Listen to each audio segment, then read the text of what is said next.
Mordomia cristã. Nós falamos na semana passada que mordomia cristã afirma algumas verdades. E a primeira verdade fundamental de mordomia cristã é que tudo pertence a Deus. A gente apresentou a Gabriela tão linda. E a gente, como pai, pensa, é minha.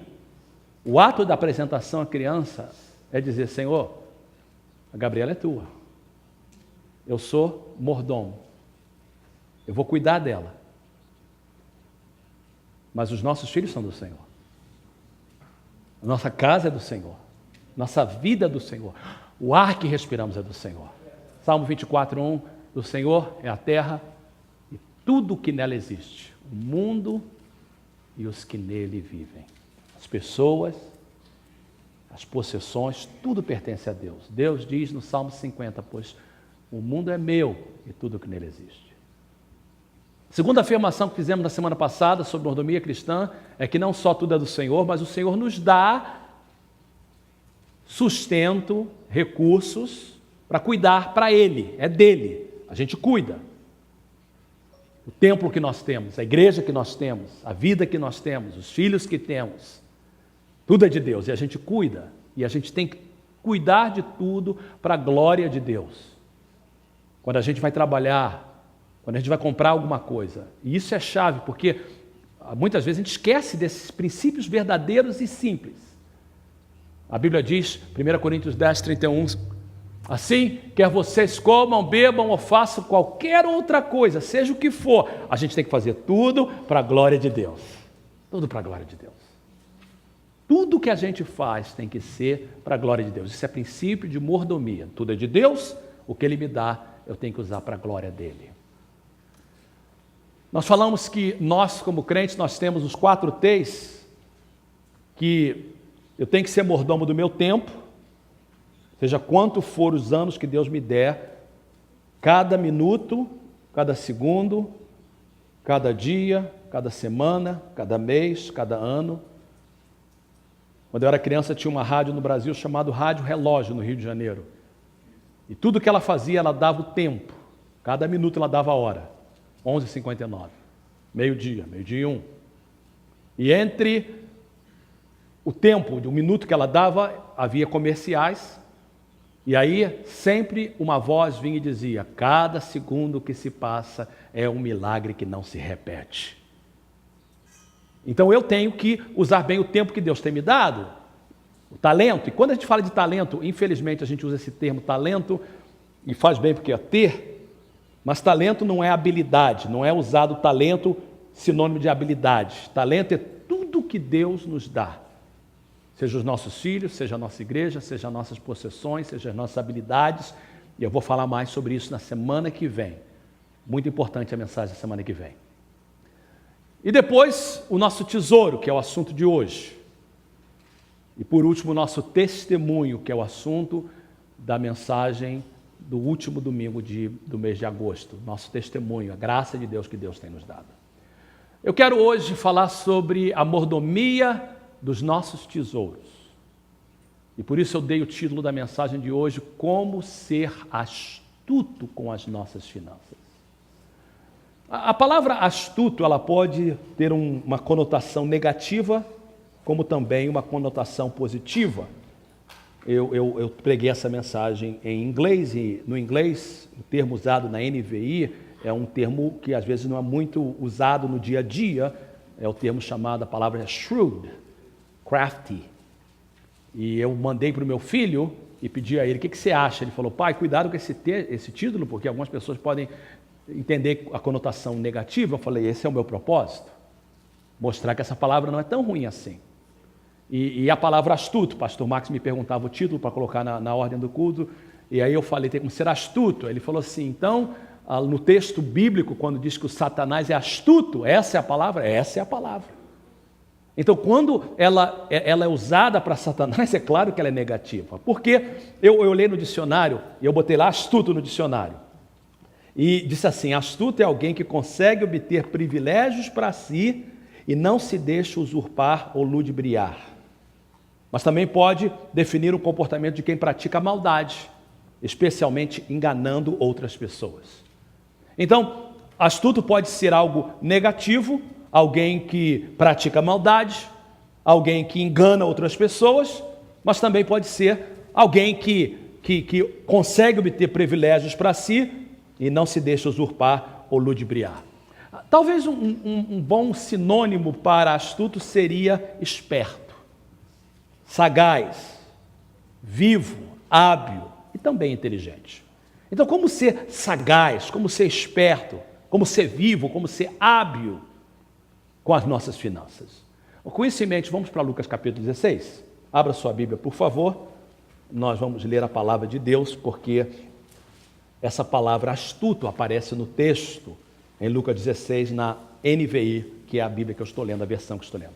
Lucas capítulo 16. Eu vou ler bem devagarzinho, eu não estou com pressa, nós estamos com tempo suficiente. Eu queria ler essa história. Lembra que eu falei de semana passada, nós usamos a parábola dos talentos ou dos sacos de ouro na semana passada. Importante entender que parábola não é um caso real, não é uma história real. Parábola é uma ficção, é uma alegoria, é uma história para exemplificar verdades.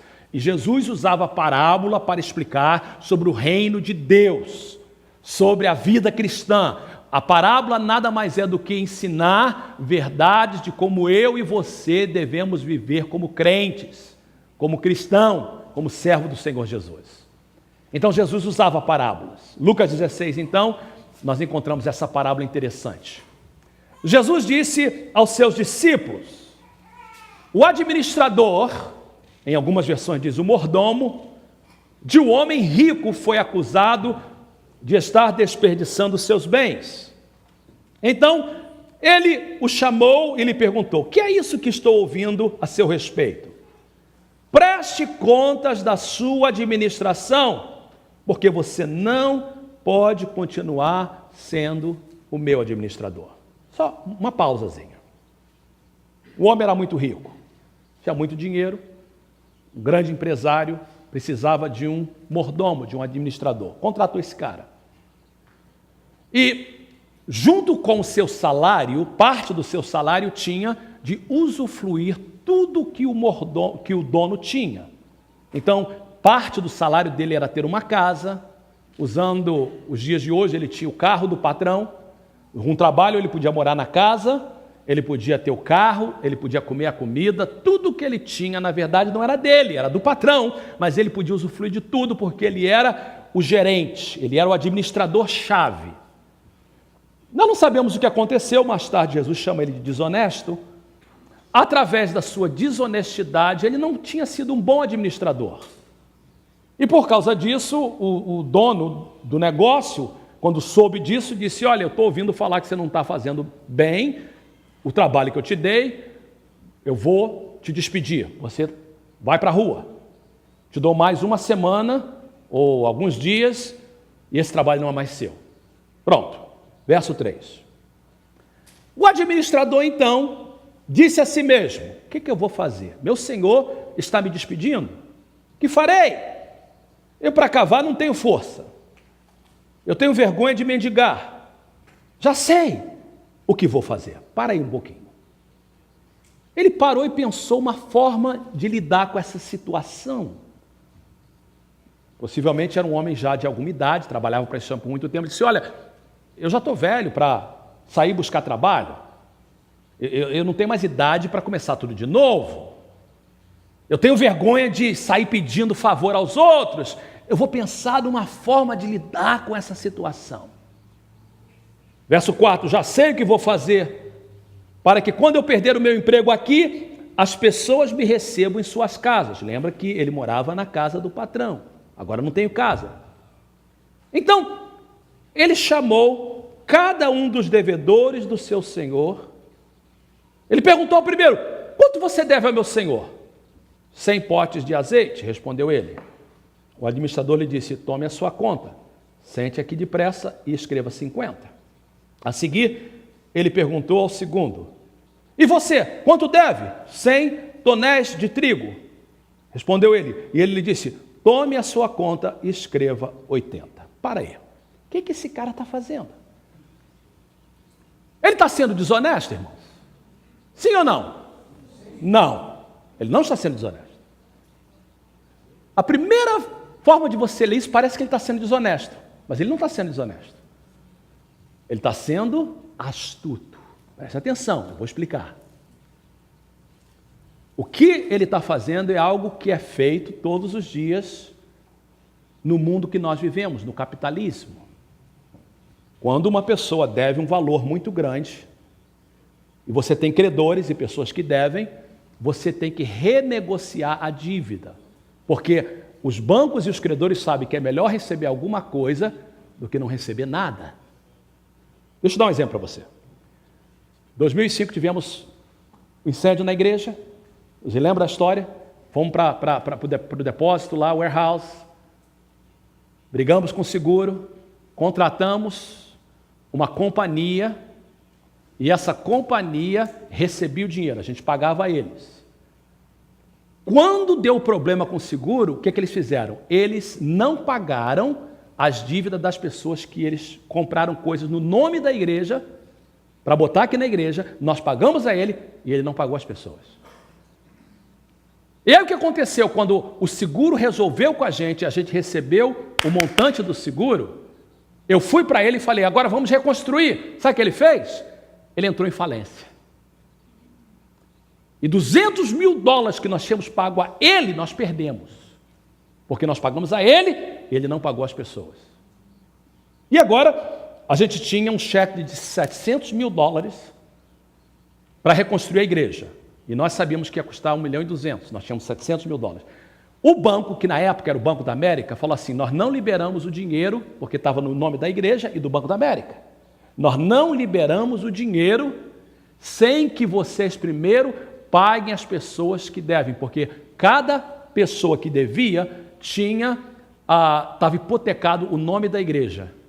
E o banco então precisava de liberar a hipoteca para poder liberar esse dinheiro. A bomba caiu na mão de quem? Pastor Fernando. Eles falaram assim, se vira. Eu olhei e falei assim, o que eu faço? Fiz uma conta, a conta que ele devia era mais ou menos $300 e poucos mil, $200 e poucos mil, quase 300 mil. Eu falei assim, eu tenho que fazer alguma coisa. Se eu pagar esses 300 mil, nós não temos dinheiro suficiente para terminar a igreja. Aí um dia orando, eu lembrei dessa passagem. Aí o que eu fiz? Eu peguei o nome de todos eles, eram mais ou menos 12, 13. Meu nome é Fernando Carvalho, sou pastor da Igreja Mensagem de Paz. Deixa eu contar a minha história. Falei do incêndio, falei do seguro, falei assim, e nós pagamos a essa construtora, e eles compraram e não pagaram. Eles receberam dinheiro, mas não pagaram. Quanto é que está na dívida no nome da igreja? $30 mil. Eu falei assim, eu pago 30 centavos em cada dólar. Eu pago 10 mil para a gente liberar isso. Eu fui ligando um por um e todos eles, com exceção de um, aceitou a minha oferta. Porque eles sabiam que era melhor receber alguma coisa do que não receber nada. A única companhia que não acertou foi as que nós compramos as janelas. As janelas tinham sido compradas e o dono da companhia falou assim, eu perco tudo, mas eu quero receber todo o dinheiro. E como essas janelas eram feitas sob encomenda, eu falei, não, a gente vai pagar. Foi o único. Uma companhia aqui de madeira, aqui na Spruce, nós devíamos, na verdade, ele recebeu esse dinheiro, ele devia uns $30 mil de madeira, nós pagamos 10 mil.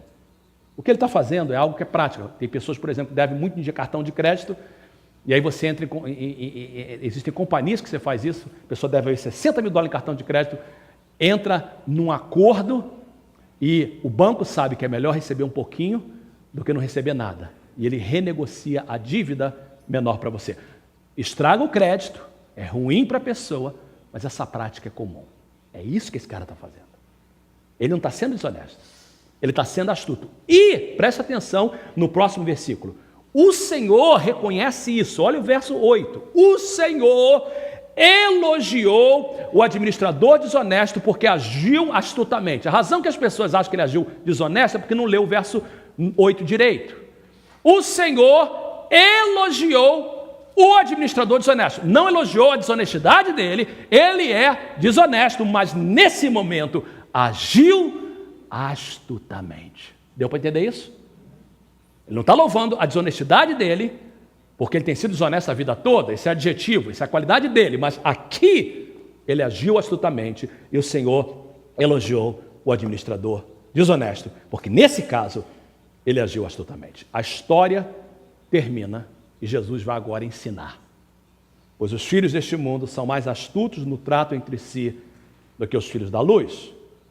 Por isso lhes digo, usem a riqueza deste mundo ímpio para ganhar amigos, de forma que quando ela acabar, estes o recebam nas moradas eternas.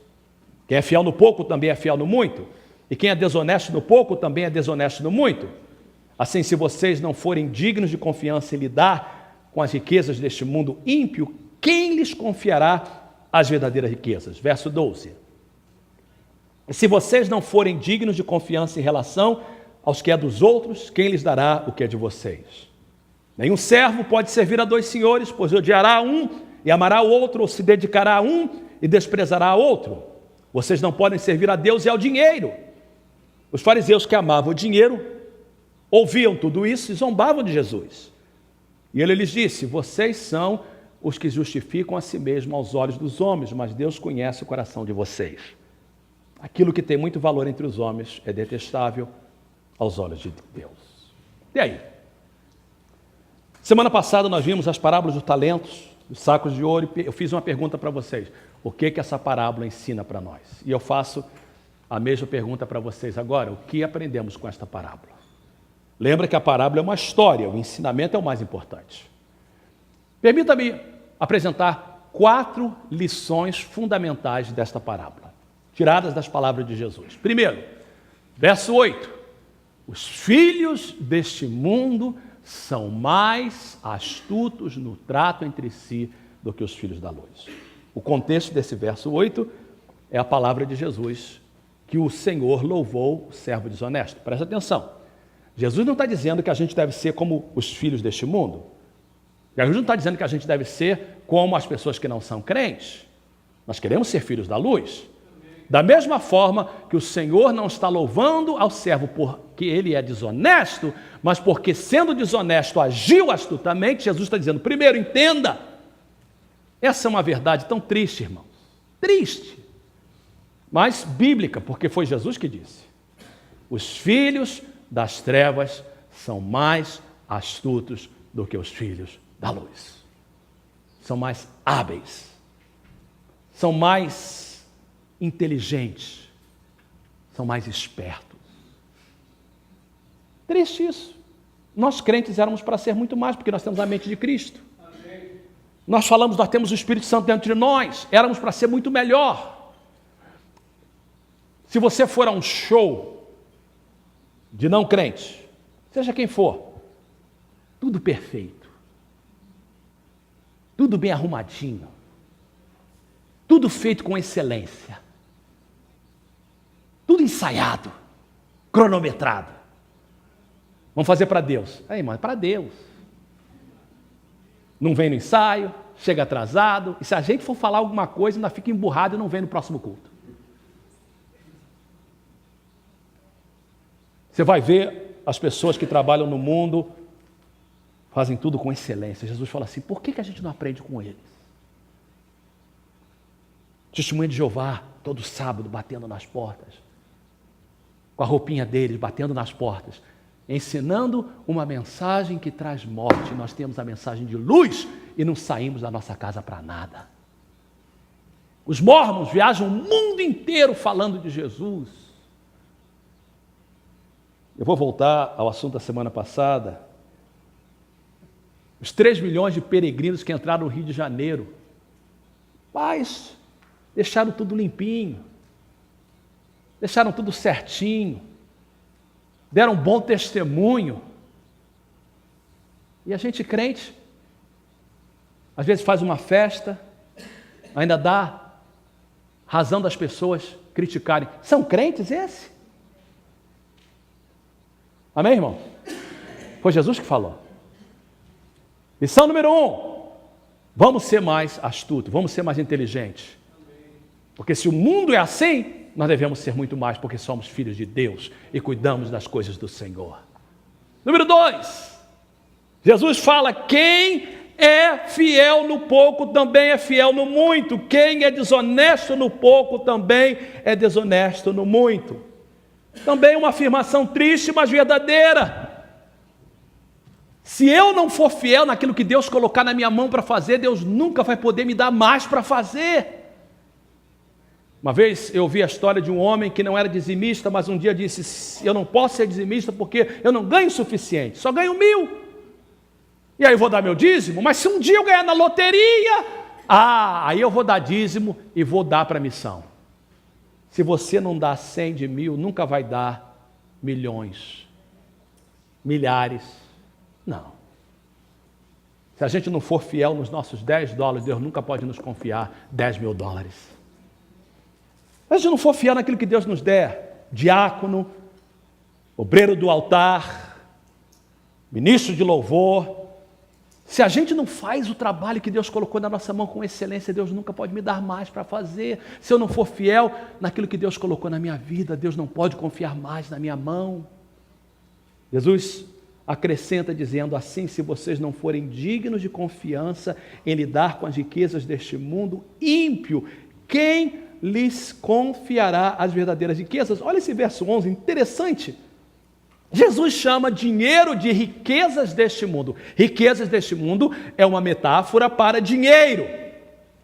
Jesus falou: se vocês não sabem lidar com o dinheiro, como é que Deus pode confiar em você as verdadeiras riquezas? Nesse versículo Jesus diz que dinheiro não é verdadeira riqueza. O que é verdadeira riqueza, irmãos? Família, amigos, igreja, servir a Deus, ter saúde e vida eterna.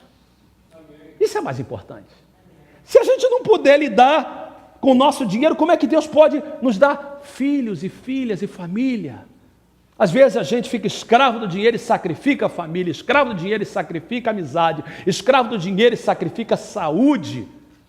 E mais importante, tem a ver com a vida eterna. Jesus disse que só existem 2 caminhos. A gente não vai viver para sempre, um dia a gente vai morrer. E quando a gente morrer, a Bíblia diz que é eternidade com Deus ou eternidade sem Deus. Eternidade com Deus é chamado de céu, eternidade sem Deus é chamado de inferno. Eu não creio no inferno, não interessa. Se você não crê na lei da gravidade, ela continua existindo. Se você crê ou não crê. Então o fato de você não crer não muda a verdade. Quando eu morrer, eu vou ficar dormindo por toda a eternidade. Você não decide isso, Deus decide. Deus decidiu que a gente vai morrer uma só vez, e depois disso vem juízo. A forma que a gente lida com as finanças que Deus nos dá, com os talentos, com o testemunho, vai determinar a forma que nós vamos viver na vida eterna. Aí Jesus diz o seguinte, verso 12: se vocês não forem dignos de confiança em relação ao que é dos outros, quem lhes dará o que é de vocês? Isso é a chave da mordomia. A terceira coisa que essa passagem nos ensina é que nenhum servo pode servir a 2 senhores. E isso é usado no contexto de dinheiro, irmãos. Porque Jesus diz: pois odiará um e amará o outro, ou se dedicará a um e desprezará outro. E Jesus termina taxativamente dizendo: vocês não podem servir a Deus e ao dinheiro. Não tem como. Se a gente escolhe servir a Deus, o dinheiro sempre estará por baixo. Dinheiro é sempre servo, não é patrão. Aliás, dinheiro é um excelente servo quando tem um bom patrão. Mas quando você faz do dinheiro o seu patrão, o seu senhor, ele faz você o servo. E Deus diz: eu não posso competir com o dinheiro.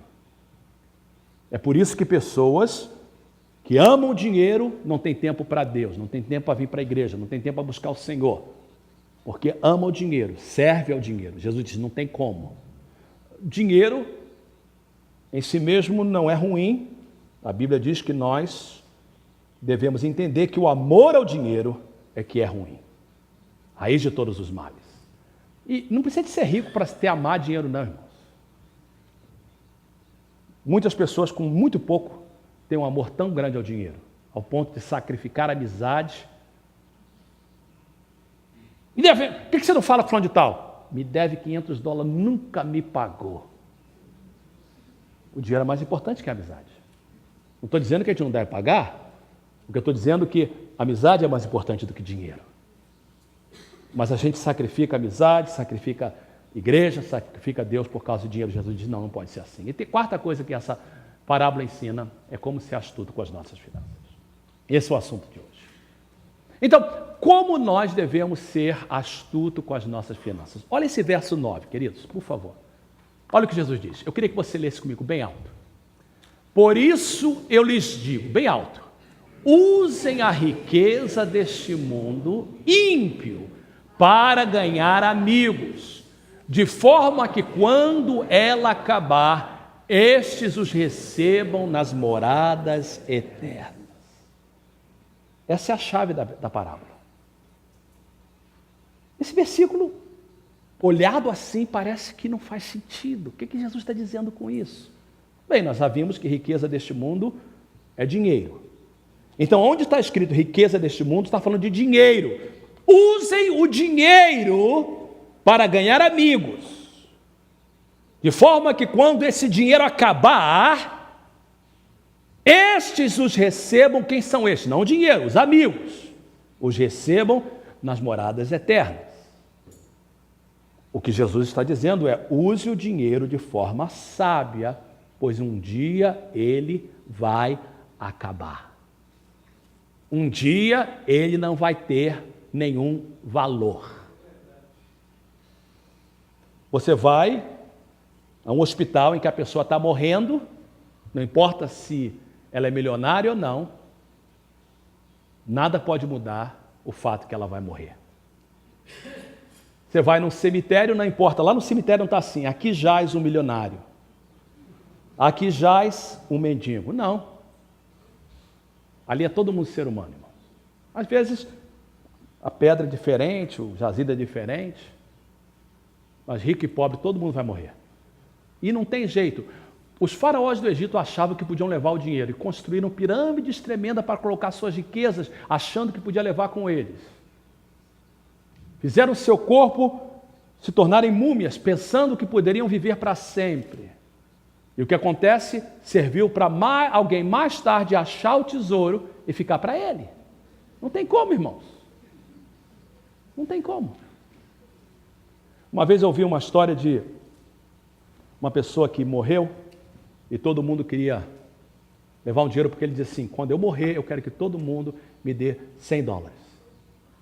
E aí os amigos então falaram, vamos fazer essa coisa dele. Aí, o primeiro deu $100, o segundo deu $100, e foi dando, já tinha ali mais de $10 mil. O último chegou e falou assim, quanto tem aí? 10 mil. Faz o seguinte, eu vou dar 20 mil, me dá esses 10 mil, eu vou dar um cheque de 20.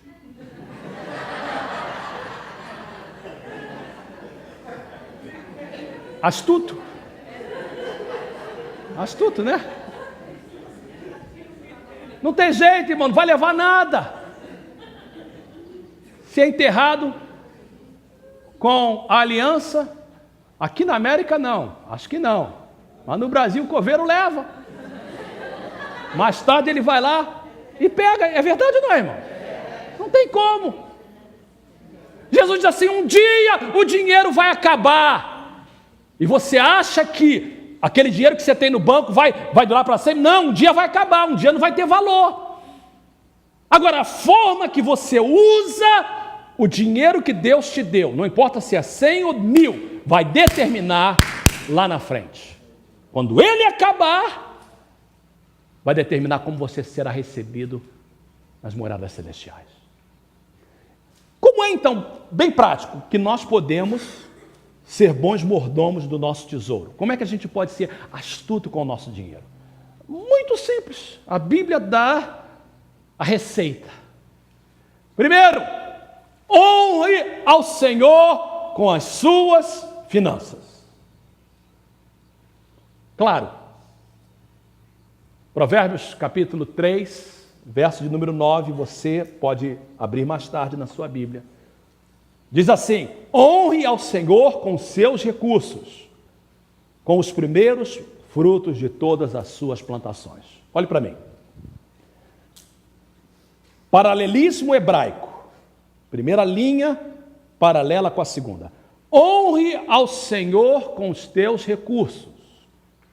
Segunda linha.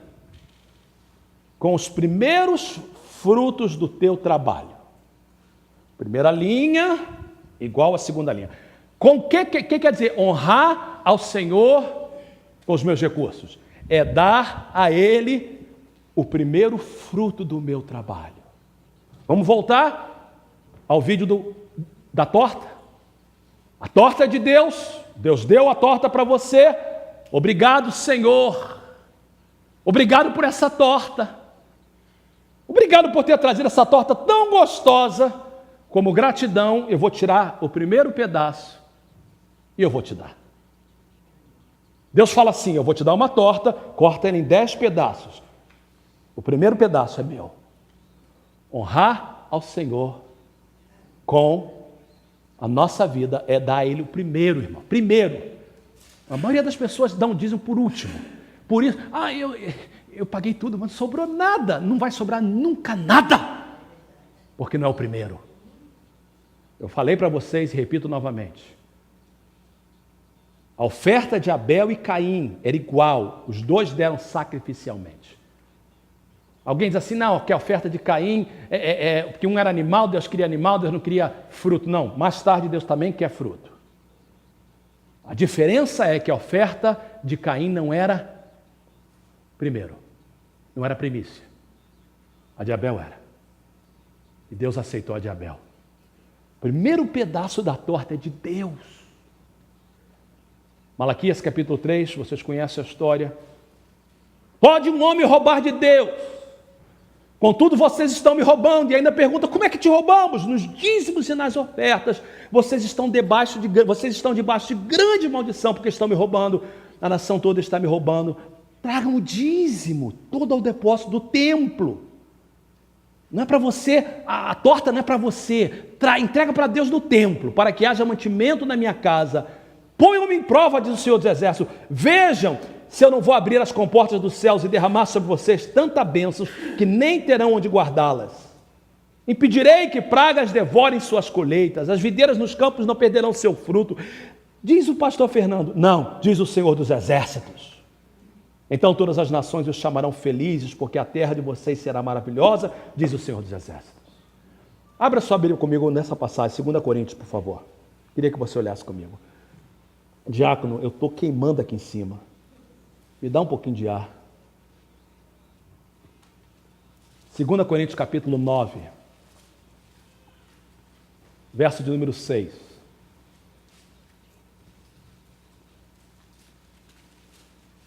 Olha o que diz a palavra de Deus. Lembrem-se, presta atenção. Aquele que semeia é alegoria para dar. Aquele que dá pouco também recebe pouco. Aquele que semeia pouco também colhe pouco. Aquele que semeia com fartura também colhe fartamente. Quem dá pouco, ganha pouco. Quem dá muito, recebe fartamente. 7. Cada um dê conforme determinou em seu coração. Ok, o padrão de Deus é o quê? O padrão de Deus é dízimo. 10%. Eu não quero fazer o que Deus manda, eu quero dar só 5%. O problema é seu. Deus falou 10%. Alguns dizem assim, não, eu quero dar mais do que isso. Deus pede 10%. Mas você propõe no seu coração, cada um dê conforme determinou o seu coração, não com pesar, eu vou dar para Deus, vou ficar sem meu pedaço de torta. Não, nem por obrigação. Deus ama quem dá com alegria. Eu tenho que dar porque a igreja, o staff da nossa igreja, quem não é dizimista não pode trabalhar na igreja. Eu tenho que dar porque eu sou staff. Eu tenho que dar porque eu sou pastor. Eu tenho que dar porque eu sou diácono. Não, eu dou porque eu sou crente. Eu dou porque eu amo a Deus. Como está escrito, verso 8, olha que lindo 8. Deus é poderoso para fazer que lhe seja acrescentada toda a graça, para que em todas as coisas, em todo o tempo, liga comigo por favor, para que em todas as coisas, fala comigo bonito, Para que em todas as coisas, em todo tempo, mais uma vez, para que em todas as coisas, em todo tempo, essa palavra é chave. Deus está dizendo, se você coloca-me em primeiro lugar, em todas as coisas é na sua vida sentimental, na sua vida material, na sua vida emocional, na sua vida financeira, em todo tempo, tendo tudo o que é necessário, vocês transbordem em toda boa obra. Pastor, eu conheço gente que a dizimista vai estar passando necessidade, é prova. Prova é outra coisa, às vezes é um tempo, mas toda prova vai acabar. O princípio é que Deus vai sempre dar em abundância. Verso 9, olha aí como está escrito: distribuiu, deu os seus bens aos necessitados, a sua justiça dura para sempre. Aquele que supre a semente ao que semeia, e o pão ao que come também lhe suprirá e multiplicará a semente, fará crescer os frutos das suas justiças. Verso 11, vocês serão enriquecidos de todas as formas. Que coisa linda! Vocês serão enriquecidos, irmãos, de todas as formas, para que possam comprar mais. É isso que diz? Não, para que possam ser o quê? Generosos em qualquer ocasião, e por nosso intermédio a sua generosidade resulte em ação de graça a Deus. Primeira generosidade é com Deus, irmão. Não adianta você dar para o mundo todo. Jesus fala assim: os pobres vocês têm com vocês sempre. Para mim, Jesus apreciou quando a mulher deu o perfume de grande valor. Jesus aprecia quando a gente dá o melhor para Ele. Tem umas pessoas que falam assim: pastor, vamos construir um templo bonito com tanta gente em necessidade. O templo de Salomão era a coisa mais linda, porque para Deus tem que ser o melhor. Claro que nós temos que dar para missões, mas eu acho que ter um templo como nós temos, bonito como nós temos, isso mostra que nosso Deus tem valor, que nosso Deus merece o melhor. Não é só isso, mas também isso. Deus merece o melhor. Primeiro é dele. Então, como é que a gente vai ser astuto com a nação? Primeiro, entendendo o princípio de primícias. Honrar a Deus. Segundo, goze as bênçãos de Deus financeiramente, ou goze as bênçãos financeiras de Deus sabiamente. Uma vez que você deu para Deus o pedaço da torta, Deus quer que você também coma a torta, irmãos. Tem gente que fala assim: não, Deus quer que eu seja pobre e tenha a pior coisa. Tem gente que tem essa ideia de pastor. Pastor tem que ser a pessoa mais pobre que tem. Quando Deus me chamou, eu tinha 17 anos de idade. Eu não sei outros pastores. Eu vou dar o meu testemunho. Eu tinha 17 anos de idade e eu não queria ser pastor. Eu queria ser engenheiro nuclear na época. Eu estudei para isso. Tinha acabado o 2º grau na época. Entrava na faculdade, meus pais me mandaram para cá. Minha mãe tinha me dedicado a Deus para ser pastor, mas eu me lembro como se fosse hoje. Março de 1979, 17 anos de idade, San Diego, na Califórnia. Dentro de uma sala, Deus me chamou para ser pastor. Foi a primeira vez que eu ouvi a voz de Deus audivelmente. Eu falei para Deus assim: Senhor, eu vou ser pastor, mas eu não quero ser um pastor duro, dependendo das pessoas para tudo. Eu sei que eu passei momentos difíceis na minha vida. As pessoas me veem hoje com o meu conversível, a Tereza com o Jeep dela, e acha que a gente sempre foi assim. Meu primeiro carro foram 5 anos depois de eu chegar na América. Primeiro eu tinha uma moto. Meu primeiro carro chamava Leprozinho. Mas graças a Deus, Deus foi me abençoando. E Deus sempre me abençoou. Porque eu falei para Deus: eu não quero depender das pessoas, eu quero depender de Ti. Amém. E eu sei que Deus cuida de mim. Eu não sou rico, mas eu sou abençoado. Amém. Deus tem me abençoado. Amém. As pessoas, às vezes, elas já me conhecem. Às vezes, tem resto de comida, o pessoal sabe que eu não pego resto de comida. Não é porque eu não preciso. Deus tem me dado tanto, irmãos. Então eu não preciso de levar resto de comida para casa. Eu moro num país abençoado por Deus. Então, a gente tem que entender que a gente tem que gozar das bênçãos de Deus. Deus quer que você tenha um bom carro. Tem gente que diz assim, eu vou glorificar Deus com o meu carro caindo aos pedaços. Aí você fala assim para as pessoas, olha, se você servir a Deus, você vai ser como eu. Aí a pessoa vê teu carro caindo aos pedaços, sua casa toda quebrada, sua esposa mal vestida. Eu ser como você? Não. Deus quer que a gente use as bênçãos dele sabiamente. Eu coloquei uma passagem para você, se você quiser abrir. Linda essa passagem, Eclesiastes capítulo 5, 18 e 19. Olha o que diz. Assim eu descobri que para o homem, o melhor e o que mais vale a pena é comer, não demais, mas comer bem, beber, não está falando aqui de bebida alcoólica, beber, desfrutar o resultado de todo o esforço que se faz debaixo do sol durante os poucos dias que Deus lhe dá. Essa é a sua recompensa. 19. Deus concede, riquezas e bens a alguém e o capacita a desfrutá-los, a aceitar a sua sorte, a ser feliz em seu trabalho. Isso é um presente de Deus. Quando você for para casa, quando você vê as suas filhas bem vestidas, seus filhos bem vestidos, sua esposa, seu esposo bem vestido, você entrar no seu carro, isso é presente de Deus. Uma vez que você deu o primeiro pedaço para Deus, Deus também quer que você coma parte da torta, por isso que Ele deu para você. Então, tenha uma boa casa, tenha um bom carro, não precisa de ser o mais caro, mas um bom carro, que vai glorificar a Deus com aquilo que você tem. Número 3, use o dinheiro para ajudar os outros. Uma vez que você dá um pedaço da torta para Deus e come um pedaço, entenda que tem pessoas que não têm o que você tem. A Bíblia claramente diz, no livro de Tiago, 1 João, não vou abrir, que Deus nos dá recursos para ajudar outras pessoas.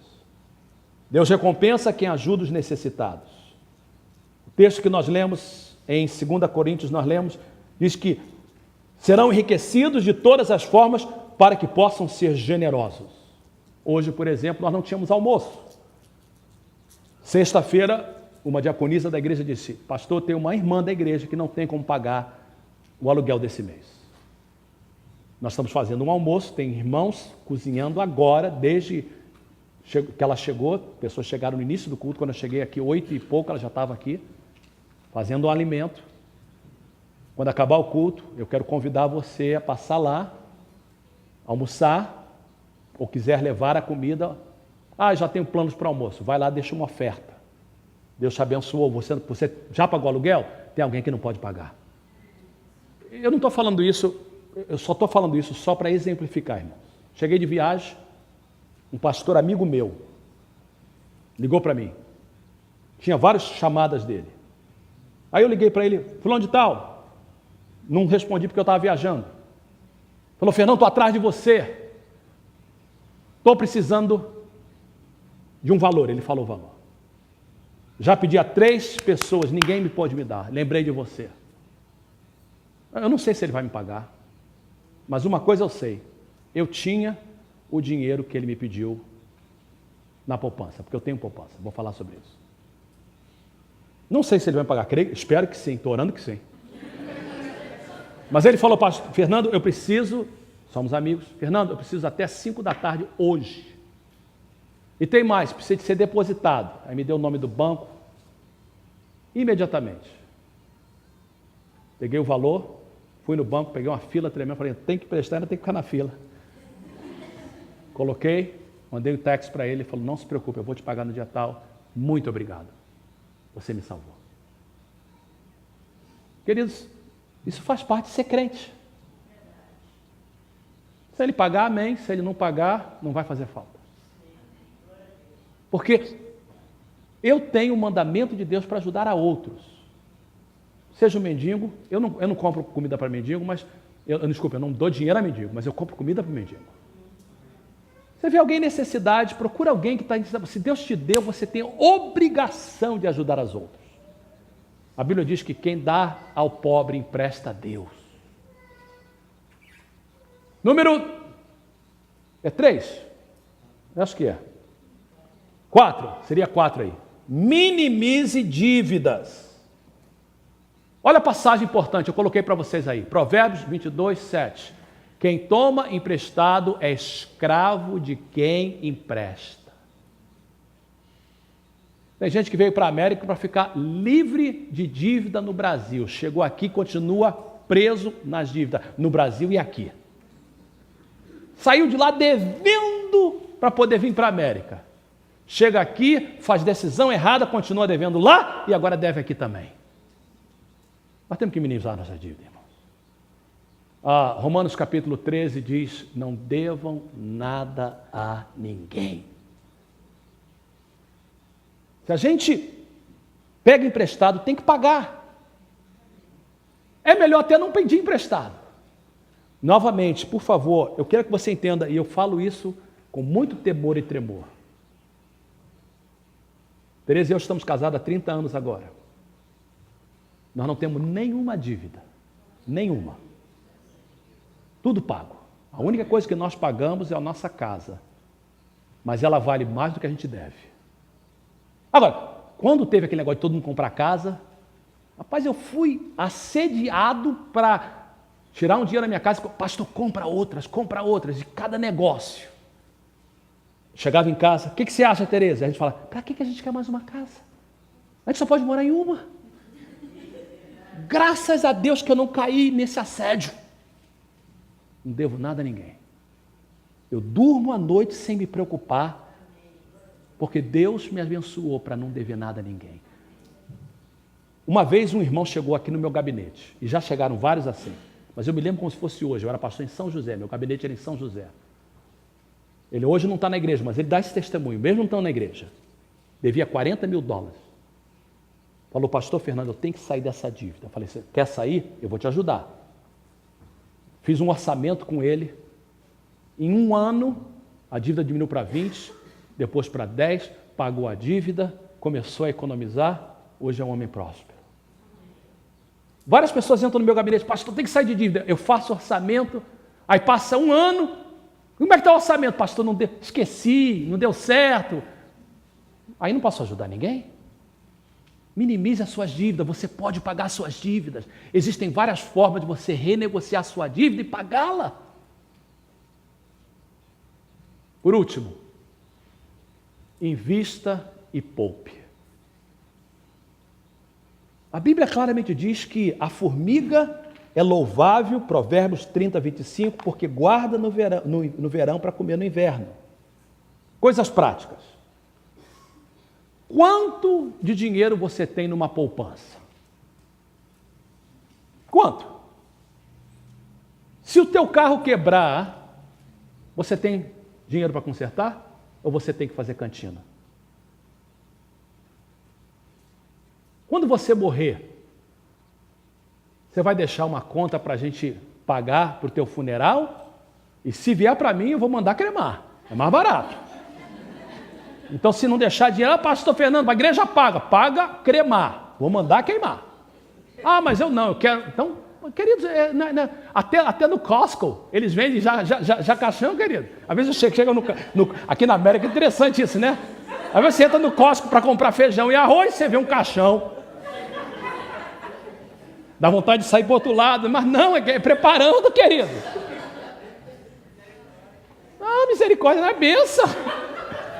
Você prepara tudo, deixa tudo certinho. Preste atenção, se você morrer hoje, quem vai cuidar do teu corpo, do teu funeral? Tua família está no Brasil, quem é que vai cuidar? A minha igreja se vira. Não, irmão. Prepara tudinho, minha sogra está com tudo direitinho lá. Ela já botou lá, já avisou, tá? O dinheiro está guardado não sei aonde. Muito bonito isso. Vamos preparar, irmãos. Seguro de saúde. Você ficar doente, o que você vai fazer? Medical. Ok, só tem um problema com o medical. O medical, para você ter, você não pode falar quanto você ganha, porque se você falar quanto você ganha, você não vai ter. Ah, mas dá um jeito. Só tem um jeito, mentir. E na minha Bíblia diz que mentira é pecado. Não é melhor ter um seguro de saúde? Seguro de vida. Barato seguro de vida, irmãos. Eu tenho um seguro de vida, eu já estou com 51. Quanto mais você passa dos 50, aumenta. Então tem um seguro, se eu morrer, o suficiente para Tereza pagar a casa, fazer o funeral e, se der na cabeça, casar de novo. É com ela. Eu vou estar lá de cima olhando. Tem que ser assim, irmãos. Eu tenho que cuidar da minha esposa, mesmo depois de morrer. Se ela for primeiro, eu tenho outro jeito. Mas a gente tem que pensar nisso. Ah, pastor, misericórdia. Não, misericórdia não. Ninguém vive para sempre não, irmãos. Para morrer basta estar vivo. Pense no futuro. Seguro de vida para deixar para os seus filhos. Cobrir custos. É muito fácil. Na última semana, e como igreja é o nosso trabalho ajudar nisso. Eu estou pregando essas mensagens.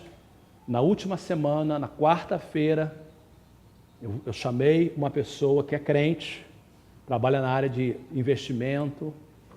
Eu falei assim, você não vai falar sobre a sua firma, você vai falar sobre princípios, como ter um seguro de saúde, seguro de vida, seguro na sua casa. Ah, mas eu alugo. Existe um negócio chamado Renters Insurance. Baratinho, baratinho demais. Você faz seguro de aluguel. Se acontecer alguma coisa na sua casa, você está coberto. Não se preocupe. Alguém entrou, roubou, caiu água, você está coberto. Então nós vamos ter um seminário rapidinho, meia hora que ele... Eu dei a ele meia hora. Encontrei com ele essa semana, falei, olha, você vai ter meia hora. Princípios, e depois você vai dar o seu cartão. Que alguém quiser ajuda, amém. E existem outras pessoas, eu vou dar em português e inglês. Eu não estou endossando ninguém, mas você tem que ter um seguro de saúde, um seguro de vida, uma poupança. Invista e poupe. Para terminar, olha o que a Bíblia diz. Olha lá em cima. Jesus, a parábola termina assim. Os fariseus, que amavam o dinheiro, ouviam tudo isso e tinham a coragem de zombar de Jesus. Às vezes, quando a gente fala, as pessoas zombam de nós, mas se zombam de Jesus, vão também zombar de nós. Aí Jesus diz a eles, vocês são os que se justificam a si mesmos aos olhos dos homens, mas Deus conhece o coração de vocês.